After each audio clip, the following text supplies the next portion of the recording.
सिंधु सागर जे हिन सिंधु चैनल में अवां सभिनीनि जो मां दिलि जी गहराइयुनि सां स्वागत थो कयां ऐं महिरबानी थो कयां कि असांजे हिन चैनल खे तव्हां सब्सक्राइब करे रहिया आहियो, लाइक करे रहिया आहियो, ॾिसी रहिया आहियो। जीअं तव्हांखे ॼाण ई आहे, असां जेको यूनियन पब्लिक सर्विस कमीशन जो सिंधी ऑप्शनल सब्जेक्ट आहे उन ते असीं ॻाल्हि ॿोल करे रहिया आहियूं। त असां नाटक ॾिसी आया आहियूं, कहाणी ॾिसी आया आहियूं, तनक़ीद मज़मून वग़ैरह वग़ैरह ॾिसी आया आहियूं। हाणे नंबर आहे असांजे उपन्यास जो बि असां उपन्यास जो विकास, उनजी तारीख़, उनजो इतिहास असां उहे बि चैनल्स ते ॾिसी आया आहियूं असांजे चैनल ते। हाणे जेको ॿ किताब आहिनि इन्हनि में शामिलु, हिकु आहे 7 ॾींहं लिखियलु आहे कृष्ण खटवाणीअ जो ऐं साहित्य अकादमीअ हिन खे जेको आहे इनाम बि ॾिनो आहे ऐं हिन जी जेको देवनागरी लिपियांतरण आहे उहो असांजो छा अथसि नालो सिंधी अकादमी दिल्लीअ छपायो आहे। त अचूं था कृष्ण खटवाणी ते। पहिरीं कृष्ण खटवाणी जे बारे में तव्हांखे ॼाण ॾियां त लेखक जो जनम 1927 में सिंध में थियो आहे ऐं सिंधीअ जो ई मशहूरु कहाणीकार ऐं नाविल नवीस आहे। खेसि यादि हिकु प्यार जी 1978 में उपन्यास ते साल 1980 में साहित्य अकादमी जो इनाम हासिलु थियो आहे ऐं हीउ उपन्यास 1985 में छपिजी बदिलो आहे। कहिड़ो उपन्यास? 7 ॾींहं जेको उपन्यास आहे उहो 1985 में छपिजी करे पधिरो थियो आहे। अचो त ॾिसूं हिन में कहिड़ा कहिड़ा किरदार आहिनि ऐं उनजी कथा वस्तु कीअं आहे। त उपन्यास में कुल 20 किरदार आहिनि, पर उन्हनि 20 किरदारनि मां जेके मुख्य किरदार आहिनि उहे आहिनि 2, डॉक्टर शरद ऐं डॉक्टर शरद जी पत्नी डॉक्टर सुमिता। ही ॿई हिन जा मुख्य किरदार आहिनि। ॿियो हिकु किरदार आहे नरेंद्र, जेको हिकु पत्रकार आहे। उपन्यास जा ॿिए किरदार जेके आहिनि उहो आहे दीनदयाल नौकर, डॉक्टर विभाग सोमेंद्र जेको नर्सिंग होम जो मालिक आहे ऐं सोनम इहा जेका आहे पंहिंजी सुमिता इन खे MBBS करण लाइ हिमत थो वधाए पियो। उहा MBBS करे थी पई। जॾहिं अॻियां हलंदासीं त ॾिसंदासीं। ऐं डॉक्टर सोमेंद्र जी धीअ जेका डॉक्टर शरद सां गॾु कमु करे थी पई ऐं शरद हुनजो गार्जियन आहे या संरक्षक आहे, ईअं असीं चऊं। मंदाकिनी हुनजो नालो। मंदाकिनी जेको आहे उहा डॉक्टर सोमेंद्र जी पत्नी आहे। हीउ जेको नाविल आहे, इन नाविल खे कृष्ण खटवाणी 1985 में जॾहिं लिखियो आहे त उहो 5 डे वर्किंग जेको वारो अॼुकल्ह हले थो न, चर्चा में आहे, उन आधार ते हुन लिखियो आहे कि असां 5 ॾींहं कमु कंदासीं ऐं 2 ॾींहं रेस्ट कंदासीं। त हीअ 2 ॾींहं जेके रेस्ट डॉक्टर्स 2 ॼणा कनि था पिया, उन्हनि कुल मिलाए करे त हुननि रेस्ट जेको 7 ॾींहं कई आहे। जॾहिं अॻियां हलंदासीं त पाण खे ॾिसण में ईंदो, पर हू जेको आहे छंछर खां हुननि जी रेस्ट शुरू थो करे। जेका कहाणी शुरू थी थिए पई उहा छंछर खां शुरू थी थिए ऐं जुमे ते वरी वापसि ख़तमु थी वञे हली। त उहो माना कृष्ण खटवाणी तंहिं टाइम में 5 डे वर्किंग वारो जेको मैथड आहे सरकारी ऐं कंपनियुनि जो, उन ते हुन पंहिंजी कलम आज़माई आहे। अचो ॾिसूं था। सुमिता जो माउ पीउ, शरद जो पीउ प्रेमचंद, शरद जी पुफी डोरोथी, शरद जी हमक्लासी, ओकेलिया पेंग गेस्ट हाउस जी मालिक जी धीअ, रवि शरद जो नंढो भाउ, राधा रविअ जी घरवारी, मामो मंदाकिनी लक्ष्मण ऐं माधवी गेस्ट हाउस जा माली ऐं संदन धीअ। इहा जेका आहिनि उन्हनि जा किरदार हुआ। विच में मां तव्हांखे उनजी मैथोडोलॉजी जेका लेखक कई आहे उहा ॿुधाई। त हीअ उपन्यास जी कथा जेका आहे न, उहा डॉक्टर शरद ऐं सुमिता जे जीवन जे इर्द गिर्द थी घुमे पई। इन ॿिन्ही खां ॿाहिरि नथी निकिरे। इहे ई 2 इन उपन्यास जा नायक ऐं नायिका आहिनि। ॿिन्ही जी शादीअ जा 30 साल थी विया आहिनि हली। त उहो 30 सालनि जी सालगिरह जेको आहे मल्हाए रहिया आहिनि। त उन 30 सालनि जी जेका सालगिरह मल्हाई आहे त उन्हनि जे खे वाधायूं ॾियण जे लाइ, जीअं अॼुकल्ह लॻे थींदो आहे, शादी जी सालगिरह जूं वाधायूं अख़बारुनि में छपजंदियूं आहिनि, अख़बारुनि में छपजनि थियूं पयूं, मैगज़ीन्स में छपजनि थियूं पयूं। उन्हनि ते वॾा लेख था लिखिया वञनि। सुठो हिकिड़ो जलसो थो कयो वञे। उन जलसे में शहर जा वॾा वॾा माण्हू था अचनि पिया। त हिकु पत्रकार खे लॻे थो त हीअ 2 जेके आहिनि इहे आदर्श पति पत्नी आहिनि, डॉक्टर शरद ऐं डॉक्टर सुमिता। छो कोन हिन ते मां वधीक खोज कयां ऐं हिन ते हिकु उपन्यास लिखां। त हुननि सां 2 सां मिले थो पियो। अचो ॾिसूं था। इहो केरु आहे पत्रकार? नरेंद्र। हिकु किताब थो लिखणु चाहे। अख़बारुनि में छपियल पूरी सामग्री हुन कठी करे थो वठे। उन्हनि खे ॾिसी नरेंद्र खे लॻे थो ॿिन्ही जो जीवन कुझु में कुझु खाल आहे, यानी कुझु ख़ाली ख़ाली आहे। उहो ख़ाली ख़ालीपन छा आहे, उन जे लाइ ॿिन्ही खां कुझु सुवाल करणु थो चाहे। त उहे सुवाल इन लाइ कुझु ॾींहं खपनि। त छा त सुवाल करण जे लाइ ॿई ॼणा डॉक्टरी पेशे में आहिनि, त थकिजी बि पिया आहिनि की असां हेॾी वॾी रोज़ु कमु था कयूं पिया, सेवा था कयूं पिया समाज जी, त कुझु रेस्ट खपे। त उहो पहाड़नि ते था वञनि हली, त उन्हनि पहाड़नि ते ई नरेंद्र बि उन्हनि सां गॾु थो वञे हली। ॿई हिकु पहाड़ी ते छुटियूं मल्हाइण था वञनि। उते अचण जी नींड पत्रकार नरेंद्र खे बि ॾियनि था। ज़िंदगीअ जी भॼ डुक, मरीज़नि खां परे, ऑपरेशन खां परे, ॿई पाण खे आज़ादु महसूसु था कनि। ऐं डॉक्टर सुमिता जेको आहे उहा पहिरीं वञी करे रेस्ट हाउस में जेको उन्हनि किराए ते वरितो आहे, उन्हनि खे ॾिसण थी वञे पई त उहो जेको किराए ते उन्हनि गेस्ट हाउस वरितो आहे न, उहो कंहिं अंग्रेज जो बंगलो हो ऐं उन में अंदरि घुसी थी वञे हली। बंगले में ॾिसे थी त 2 कमरा आहिनि। डॉक्टर शरद खे चवे थी त हिते असां ॿई अलॻि अलॻि रहंदासीं।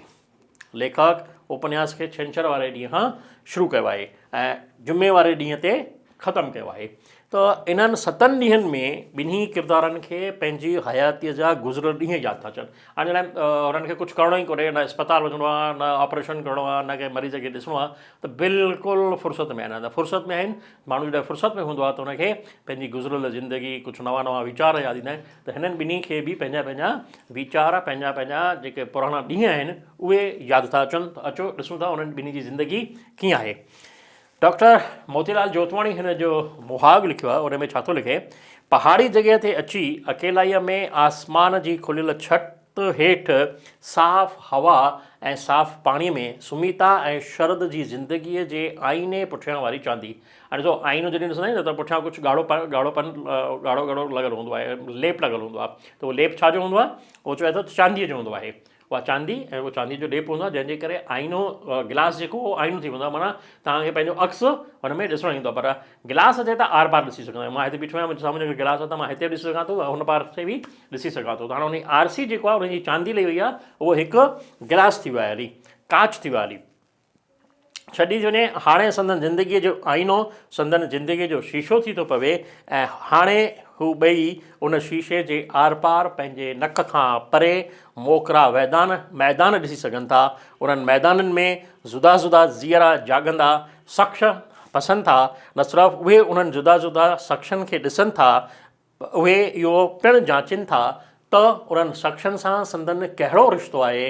न सिर्फ़ु एतिरो, उहे इहो पिणु ॼाणण जी कोशिशि कनि था त पाण में संदन कहिड़ो नातो आहे, छा हू हिक ॿिए खे प्रेम कनि था। हाणे उहे पाण जो ॿाहिरियों रूप ई नथा ॾिसी सघनि, बल्कि अंदरियों रूप पिणु पसी सघनि था, माना ॾिसी सघनि था, माना अंदरि उन्हनि जे में छा हो। छो जो शादीअ खां पहिरीं पति कीअं हो, पत्नी कीअं हुई, इन्हनि ॿिन्ही खे हिक ॿिए खे जेसिताईं नथा ॿुधाइनि तेसिताईं त उहो लिकियलु ई रहे थो पियो। पर जंहिंमहिल अकेले में थियनि था त उहो पंहिंजो पाण खे ॾिसनि था। शादीअ खां पोइ बि जेके कुझु वाक़िया थींदा आहिनि त पति पत्नीअ खां लिकाईंदो आहे ऐं पत्नी पतीअ खां लिकाईंदी आहे। अचो हिकु नज़र था विझूं त केरु कहिड़ो रूप थो ॾिसे इन्हनि ॿिन्ही किरदारनि मां। ऐं डॉक्टर शरद डॉक्टरीअ जी पढ़ाई करण लाइ, माना उनजी ज़िंदगी जॾहिं कॉलेज लाइफ शुरू थी आहे उतां खां वठी शुरू थो करे पियो। पहिरियों जेको ॾींहुं आहे पढ़ाई करण लाइ अमेरिका वञिणो आहे, त पीउ हुनजो प्रेमचंद इन्हीअ खां पहिरीं संदसि शादी करणु थो चाहे। माना छोकिरो ॿाहिरि थो वञे त हिकु ॾोर में ॿधलु हुजे त इहो सुठो आहे। इहा हिकु असांजे माइटनि जी जेका आहे सोच हूंदी आहे, उहा सोच ते लेखक जेको आहे ज़ाहिर कई आहे। उहा कंहिंसां थो शादी करणु चाहे, पंहिंजे दोस्त जी धीउ सुमिता सां। शादीअ जे कुझु ॾींहंनि खां पोइ सुमिता खे छॾे ऐं डॉक्टर शरद डॉक्टरी करण लाइ अमेरिका वञे थो वञी। कॉलेज में, माना अमेरिका जी कॉलेज में वञे जिते वञे थो पियो, त उते हुनजी जेका पहचान थी थिए उहा डोरोथी हिकु किरदारु आहे, उन सां थी दोस्ती थिएसि पई। ऐं पोइ डोरोथीअ खे जॾहिं ख़बर थी पवे त हू शादीशुदा आहे त संदसि दोस्ती ख़तमु थी वञे, माना हुन सां ॻाल्हाइणु ॿोलाइणु बंदि थी वञे, छो जो हुन इहा ॻाल्हि हुनखे ॿुधाई कोन्हे त मां शादीशुदा आहियां। ख़ैरु हाणे शरद जेको आहे पेइंग गेस्ट हाउस में रहे थो पियो, त हुनजी मालिक जी जेका धीउ आहे उहा ओकेलिया, उन जी तरफ़ जेको आहे हुनजो झुकाव वधंदो थो वञे पियो। ओकेलिया बि खेसि नींड ॾींदी थी रहे, माना छेड़छाड़ कुझु न कुझु उहा कंदी थी रहे। जॾहिं पूरो नॉवल पढ़ंदासीं त पाण खे हुन में वधीक ज़ाहिर थी पवंदो। हूअ हिकु ॾींहुं ॿिन्ही जो मिलाप थिए थो वञे पियो। कीअं? भाउ रवि जी शादी ऐं थोड़नि ॾींहंनि लाइ अचणु, भारत में अची डॉक्टर सोमेंद्र सां संदसि नर्सिंग होम में प्रैक्टिस करणु, डॉक्टर सोमेंद्र जो हिकु रोड एक्सीडेंट में मौत, संदसि घर जी पुरघोर लहण, माना ही सॼो जेको आहे हुनखे यादि थो अचे पियो कंहिंखे, डॉक्टर सुमित खे। सोमेंद्र जी धीउ डॉक्टर विभा खे संदसि अस्पताल संभालण में मदद करणु, डॉक्टर सोमेंद्र जी पत्नी मंदाकिनीअ जो वहिंवार, पार्टियूं वग़ैरह वग़ैरह यादि था अचनि। इहे हुननि जा 5-6 ॾींहं जेके थिया आहिनि उन्हनि में उन्हनि खे यादि थो अचे। डॉक्टर सुमिता खे पंहिंजी कॉलेज जी पढ़ाई ऐं पीउ जो फरमान त संदसि शादी शरत सां तइ थी आहे। शादीअ खां पोइ अकेलो रहणु, रवीअ खे नाश्तो नौकरनि जे हथ जो नथो वणे। छा थो थिए, जॾहिं सुमिता जो घोटु जेको आहे डॉक्टरी करण लाइ अमेरिका थो वञे हली, त उहा अकेली आहे ऐं घर में जेका ससु कोन अथसि, रुॻो सहुरो अथसि, त हुनखे नौकरनि जे हथ जो नाश्तो नथो वणे, त उहा हुनखे चवे थो पियो रवि त मूंखे नौकरनि जो नाश्तो नथो वणे, मूंखे नाश्तो तूं ठाहे ॾे। त हाणे इहा ॿिन्हिनि जी वेझाइप थी थिए। हाणे वेझाइप कीअं थी थिए ॾिसो त भाॼाई नाश्तो ठाहे थी, संदसि वहिंवार में भाॼाईअ जी जॻह ठहंदी थी वञे पई हली। हाणे अचानक उनखे मुद्दे जो बुखार थो थी पए, त जेको सहुरो आहे हुनजो प्रेमचंद, उहो उनखे चएसि थो त तूं रवीअ जी पुरघोर लहो। माना हाणे जेका डॉक्टर सुमिता आहे, सुमिता अञा डॉक्टर न थी आहे, सुमिता ई हुनखे चऊंसीं हेॾी महिल ताईं, त सुमिता रवीअ जे वेझो थी अचे। उहा वेझो थी अचे त हिकु रवि बि हाणे कॉलेज जो छोकिरो आहे, जवान ॿार आहे, त उनजे शरीर जे पासे में थी अचे, छो जो मुद्दे जो बुखार आहे, त उनखे टॉवल सां साफ़ु करणु, धुआरणु, उथारणु, विहारणु, इहे सभु डॉक्टर सुमिता कंदी थी रहे। हाणे रवीअ जी सगाई राधा सां थियणी आहे, राधा सां थी आहे, त रवीअ जे वहिंवार में बदिलाव थो अची वञे हली। माना होॾां रवीअ जे जॾहिं वेझो थी वञे त हुनजो आकर्षण रवीअ तरफ़ वधी थो वञे हली, ऐं उहा सुमिता ईअं थी चाहे त रवि हुनखे बिना पुछे कुझु बि क़दम न खणे, छो जो जीअं जीअं वेझो ईंदी वई त तीअं हुनजो प्यारु वधंदो वियो। हाणे प्यारु कहिड़े तरीक़े सां थो वधे पियो, उनखे बि जेको आहे लेखक हिन में उपन्यास में चिटो कयो आहे। पर हाणे उनजी जॾहिं शादी थी वञे हली, त हुनजो वहिंवार में मङणो थो थिए, त मङणे जे करे रवीअ जे वहिंवार में बदिलाव थो अचे, उहो सुमिता खे ठीकु नथो लॻे। त सुमिता हाणे डॉक्टर शरद जेको आहे उहो पंहिंजे भाउ जी शादी में हिंदुस्तान में थो अचे, त इन्हनि ॿिन्ही जो पाण में सालनि खां पोइ मेलाप थो थिए। शरद खे उहो छा त सम्झो, जॾहिं रवीअ खे ॾिसे थी पई त हुनजो झुकाव जेको आहे मुंहिंजे तरफ़ न आहे, त पोइ हूअ चाहे थी त हाणे मां शरद खे हिकु वॾो माण्हू ठाहींदुसि, मां तोखे करे ॾेखारींदुमि त जेकॾहिं महिला या हिकु स्त्री हिकु पुरुष खे चाहे त छा नथी करे सघे। त हाणे उहा उन कम में थी लॻी वञे हली, ऐं इन ई विच में उहा डॉक्टरी पढ़ण बि शुरू थी करे छॾे हली। इहो सच बि थिए थो त उहो वॾो माण्हू बणाए थी पई हुनखे। सुमिता खे डॉक्टर सोमेंद्र जी सलाह ते डॉक्टरीअ जी पढ़ाई करणु, पास करणु, शरद जो पंहिंजे नर्सिंग होम खोलणु, उन में मदद, वरी पंहिंजी अलॻि अस्पताल, ऐं शरद खे रवीअ खां बहितर बणाइणो आहे। त उन्हनि खे मतिलबु जेको आहे स्टार्ट थी थिए पई, पहिरीं त शरद जेको आहे हुनजे सोमेंद्र जी अस्पताल में थो विहे, पोइ वरी पंहिंजी अस्पताल थो खोले, पंहिंजी अस्पताल में हुनजी अपॉइंटमेंट्स जेको आहे सॼो उहा सुमिता थी तइ करे, वरी शरद खे पंहिंजी अस्पताल अलॻि थी ॾिनी वञे, ऐं सुमिता जेको आहे पंहिंजी अलॻि अस्पताल थी खोले पई। शरद जे लाइ उहो मिनट टू मिनट प्रोग्राम ठाहींदी हुई, माना सुबुह खां वठी शाम ताईं हुनखे छा करिणो आहे छा न करिणो आहे उहो सॼो सुमिता ई ठाहींदी हुई, ऐं डायरी में लिखी करे हुनखे ड्राइवर खे ॾींदी त तोखे साहिब खे, डॉक्टर साहिब खे हेॾी महिल हिते वठणो आहे, हेॾी महिल हिते वठणो आहे, हेॾी महिल रोटी, हेॾी महिल नाश्तो, हेॾी महिल रेस्ट, इहा सॼी हुन डायरी में लिखी थी वञे हली। ऐं उहो ड्राइवर बि जेको आहे वक़्त जी पालना करणु थो लॻे। सुमिता खे हिननि 7 ॾींहंनि में जेको आहे हुनजो रंग रूप बदिलिजी थो वञे, जेका अंदरि जी स्त्री आहे उहा जागृति थिए पई, ऐं हुनखे जेको कुंवारेपन में जेको अटखेलियूं कंदी हुई, रांदि कंदी हुई, अहिड़ी तरीक़े जो उहा जेको आहे 7 ॾींहंनि में कुझु करणु थी लॻे पई। ऐं रेस्ट हाउस जी मालीअ जी धीउ जेका आहे उहा शादीशुदा आहे।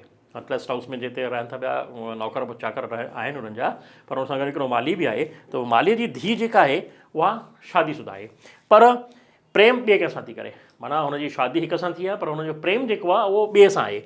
त उन ई सां गॾु वञणु थी चाहे उहा छोकिरी जेको माली आहे हुतां जो हुनजो किरदारु। त सुमिता जो खेसि सम्झाए थी, सुमिता चवे थी, पर माधवी जेका किरदारु आहे माली जी धीउ, उनखे इहो जेको आहे सम्झ में नथो अचे। ऐं राति विच में जंहिं राति हुनखे माधवीअ खे सुमिता सम्झायो आहे, उन राति जो ई पंहिंजे प्रेमीअ सां गॾु भॼी थी वञे हली। त इन जी ठेस जेका आहे उहा बि सुमिता खे लॻे थी पई त मां हेॾी वॾी माण्हू आहियां, उन खां पोइ बि मुंहिंजी ॻाल्हि हुन न मञी आहे ऐं पंहिंजे प्रेमीअ सां भॼी वई आहे हली। त इहा हिकु ठेस बि हुनखे लॻे थी पई।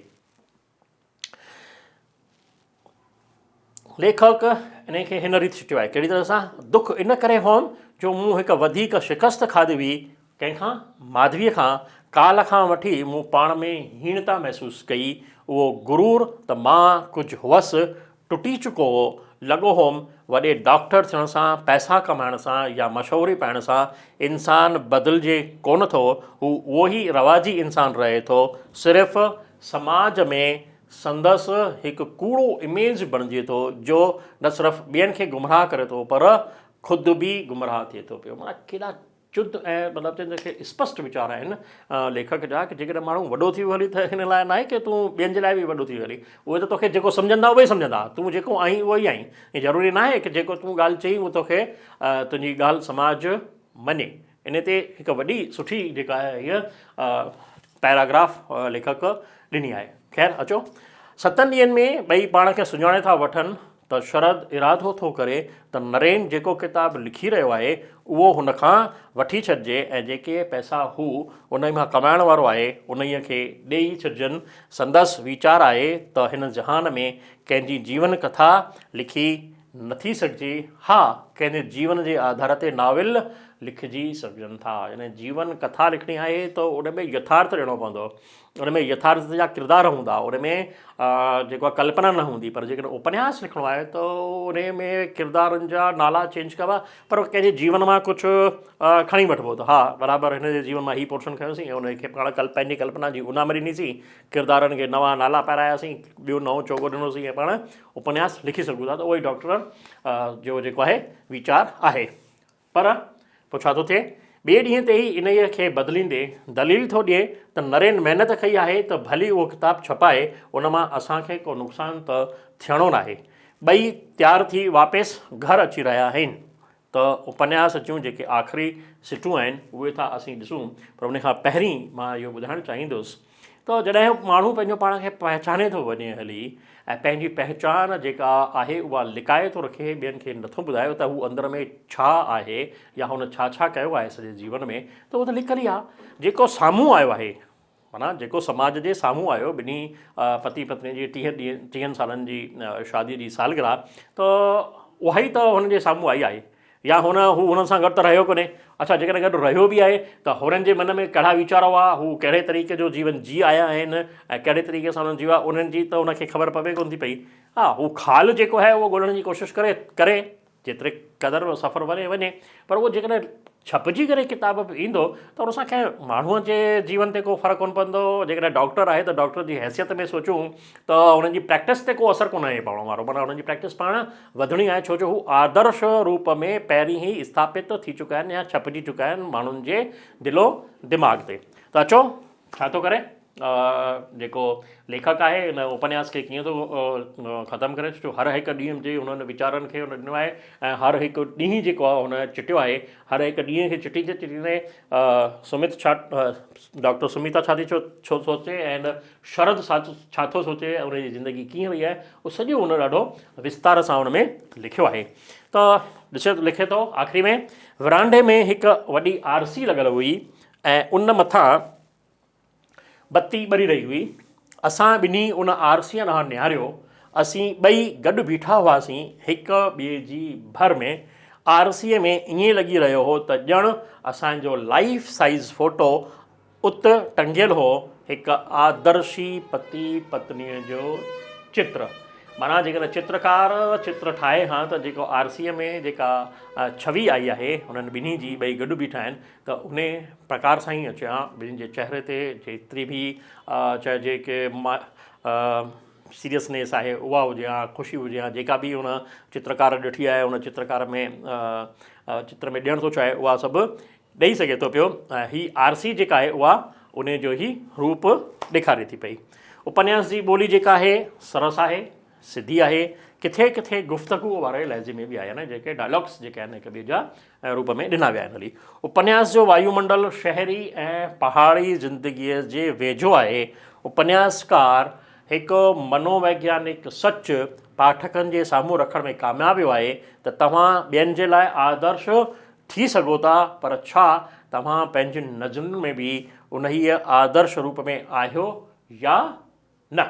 ही वॾो मतिलबु जेको आहे न सुवालु हिकिड़ो खड़ो कयो आहे लेखक पंहिंजे ॿिन्ही किरदारनि जे ज़रिए। आईने ऐं शीशे में कहिड़ो फ़र्क़ु आहे?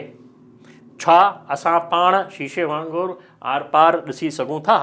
अल्हड़पणे में कयल ग़लतियूं ज़िंदगीअ भर साथ रहनि थियूं, भली असांजे यादि में उनजे मथां दज या मिटी अची वञे हली, पर वक़्तु पवण ते उहा दज हटी असांखे परेशान करे सघे थी। पर इंसानु उन जे दज मथां वरी दज विझी सफ़ाफ़ थी दुनिया जे साम्हूं अची आदर्श रूप में बीहे थो।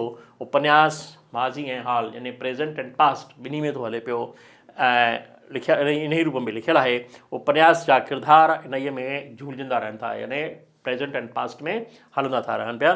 छो जो जेॾी महिल पहाड़नि ते छुटियूं मल्हाइण था वञनि त उहो हुननि जो प्रेज़ेंट आहे, पास्ट में हू छा करे आया उहा हुननि खे यादगिरी अचे थी पई। उपन्यासकार किरदारनि जी अंदरिन गूढ़ियुनि भावनाउनि जी छंड कंदे संदन कमज़ोरियुनि ते बि रोशनी विधी आहे। हिन खे असीं अंतर्मुखी उपन्यास जी सिफ़ में रखी सघूं था। माना हीउ कहिड़ो उपन्यास आहे? उहो हिकु अंतर्मुखी उपन्यास आहे, छो जो अंदरियां तह बि जेके आहिनि उहे हुन खोले करे ॿाहिरि असांजे साम्हूं रखिया आहिनि। अचो त हिन उपन्यास में जेके गुफ़्तगू आहिनि उन्हनि गुफ़्तगू खे ॾिसूं, जेके डायलॉग्स आहिनि उन्हनि खे ॾिसूं त जेके असांजे क्वेश्चन पेपर में हिकु रेफरेंस जे रूप में अची सघनि था। Page number 9। ओचितो अहसासु थियुमि अॼु मां पलंग ते अकेली हुअसि। छो जो ॾिसिया न तव्हां पहिरीं ॿुधाई त 2 कमरा आहिनि, हाणे असां हिते कमरनि में अलॻि अलॻि रहंदासीं। सुम्हण बाद मां संदसि हथु खणी पंहिंजी छातीअ ते रखंदी आहियां, उन बाद ई मूंखे निंड ईंदी आहे। डॉक्टर सुमिता। पेज नंबर 10 ते ॼण असीं चूंडियल जीव हुआसीं, आम इंसाननि खां न्यारा।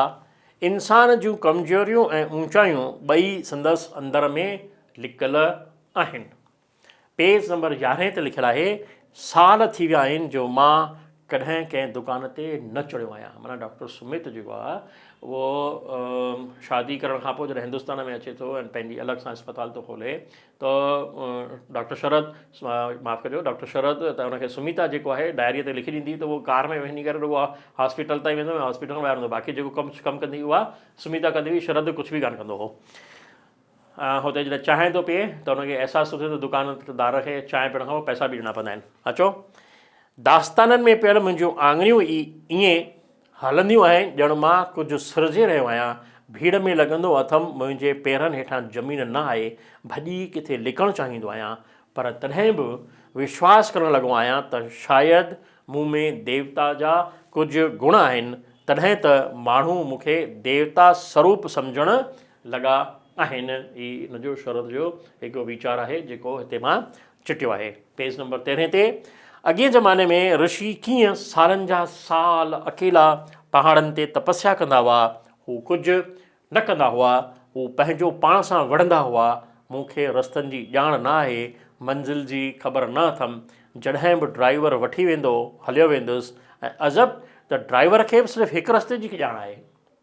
कहिड़ी? घर ऐं हॉस्पिटल, हॉस्पिटल ऐं घर। इन खां अलावा ॿी का न डॉक्टर खे ख़बर आहे, न डॉक्टर जे ड्राइवर खे ख़बर आहे, जो हिकु महदूद दाइरे में हुनखे पत्नीअ जेको आहे क़ैद करे रखियो आहे। अचो अॻियां था हलूं। मां डॉक्टर आहियां, बदन जो अभ्यास मुंहिंजो पेशो आहे, पर बदन बाबति किताब पढ़णु हिकु ॻाल्हि आहे, ज़िंदगीअ जो सच ॼाणणु, सच सां दूबदू थियणु ॿी ॻाल्हि आहे। डॉक्टर शरीर जे अंदरि छा आहे उनखे त पढ़ी सघे थो पियो, उनखे ॾिसी सघे थो ऐं उनखे ठीकु करे सघे थो, पर मन जे अंदरि छा आहे, छा उनखे उहो ॾिसी सघे थो? छा उनखे उहो ठीकु करे सघे थो? इहो क्वेश्चन आहे, तव्हां सोचो ऐं ॿुधाइजो। अचो पेज नंबर 19 ते था हलूं। अच्छा, मथे उहो ऋषि मुनियुनि जी बि हिकिड़ी जेको न ॻाल्हि चई आयो आहे त ऋषि मुनि कीअं पंहिंजो पाण सां विढ़ंदा हुआ, यानी अंदरि वञी करे चइजे की पहाड़नि में वेहंदा हुआ, पर पहाड़नि में वञी करे तपस्या कंदा हुआ त कंहिंसां विढ़ंदा हुआ? पंहिंजे मन सां विढ़ंदा हुआ। अचो छा थो कहे अॻियां चए पेज नंबर 19 ते, छा उहे सभु इंसान मरी विया हूंदा जिन जो शरद पैसनि न हुअण करे इलाजु न कयो हूंदो? हाणे डॉक्टर आहे त हुन वटि इलाजु करण जे लाइ घणेई माण्हू ईंदा, उन्हनि जी डॉक्टर जी फीस आहे, डॉक्टर जी हॉस्पिटल जी फीस आहे, हुजे ऑपरेशन थिएटर जी फीस आहे। जेकॾहिं कंहिं वटि पैसा न आहिनि ऐं हू न ॾेई सघियो आहे ऐं हुनखे हॉस्पिटल खां ॿाहिरि मोकिलियो आहे, त छा उहे जीअरा रहिया हूंदा या उहे मरी विया हूंदा? हाणे उहो हुनखे अहसासु करे थो थिए जॾहिं हू हॉस्पिटल खां ॿाहिरि पहाड़नि ते थो अचे पियो। मूं शरद जे चौधारी लोढ़ो ॾेई खेसि दुनिया जे ग़ैर मुनासिब हालतुनि खां बचाए रखियो आहे जीअं हू पंहिंजो तूफ़ान संभाले हिकिड़ो ई कमु करे सघे। माना शरद जी जेका मानसिक स्थिति आहे उनखे हिन सुमिता जेको आहे चिटियो आहे त शरद रुॻो हिकिड़ो ई कमु करे थो सघे, या त हॉस्पिटल थो हलाए सघे या दुनिया खे थो मुंहुं ॾेई सघे। इन करे दुनिया खे मुंहुं ॾियणु शुरू कयो आहे ऐं हुनखे चयो आहे त तूं रुॻो पंहिंजे हॉस्पिटल संभाल, पंहिंजा पेशेंट संभाल। ख़ैर, अलाए ज़िंदगीअ में कुझु बि पक सां चवणु संभव न आहे।